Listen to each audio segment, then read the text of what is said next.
All right. I don't know if you're familiar with the Bosque Village project, but you can read a lot about it online. I've made tons of videos. I have philosophies all over the map. I guess the primary function of the project is the forest itself. That we are increasing biodiversity within a forest, and we are deciding which trees are where and why.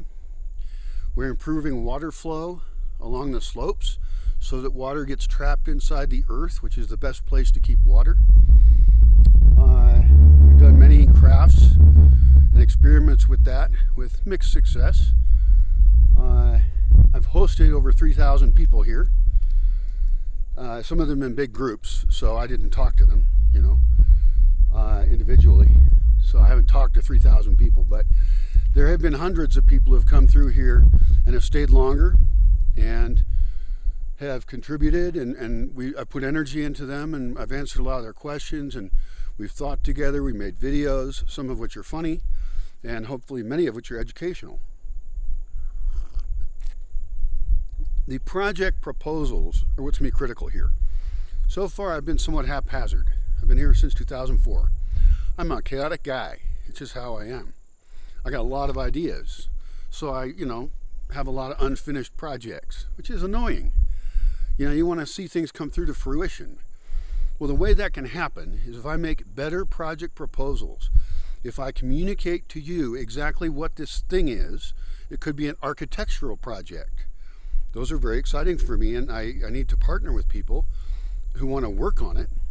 I need to partner with people who will fund the, sponsor a person to come here. Maybe have funding for individual people, and that if they can fund their trip, that's great.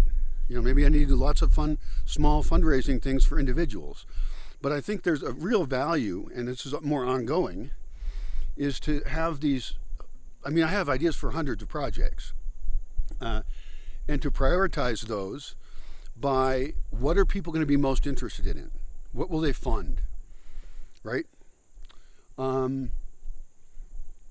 What I feel like is most interesting, I get a vote because I want to do interesting stuff, and I also know what the real priorities are.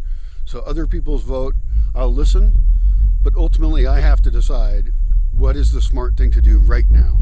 A lot of people who hear about my projects get really excited about one of them, and they pressure me to do it, but it's not funded. The only way to really pressure me well is to fund it. If I can fund things, I'm willing to be very flexible about what I work on. I love every project that I have on my list. It's just that some of them don't have the right timing. There are issues extra around every project. There's just, it's complex. Anyway, I'm going to talk more about these projects so that some of them might excite you. Some of them are based in communities locally. Like I want a literacy project there. A lot of guys went to third grade, and that was their last grade.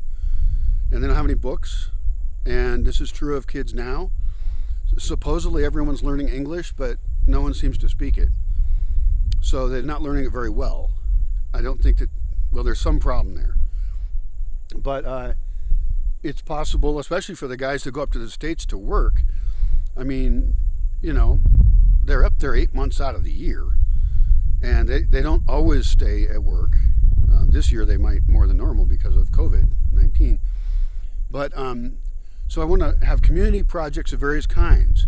I want a furniture project to help them build the kind of furniture I want in hopes that then becomes a product. I want to help people have solar ovens on their roofs. Lots of people have concrete roofs with really easy access, and they're perfect for evacuated tube solar ovens, which is the only good kind of oven, right? And I have ideas about how to make better ones. So we can also do product development here, engineering on making better things. At minimum, for the people who come here, that's one of the products of the place, is the experience someone has. A lot of people email me years later, and I see them on Facebook sometimes, depending. And one of them wrote a book. Two of them wrote books. One of them started a farm. Another one started a farm. So there's people that leave here and they're taking what they've seen and they're deciding that they like it and they're going to copy it.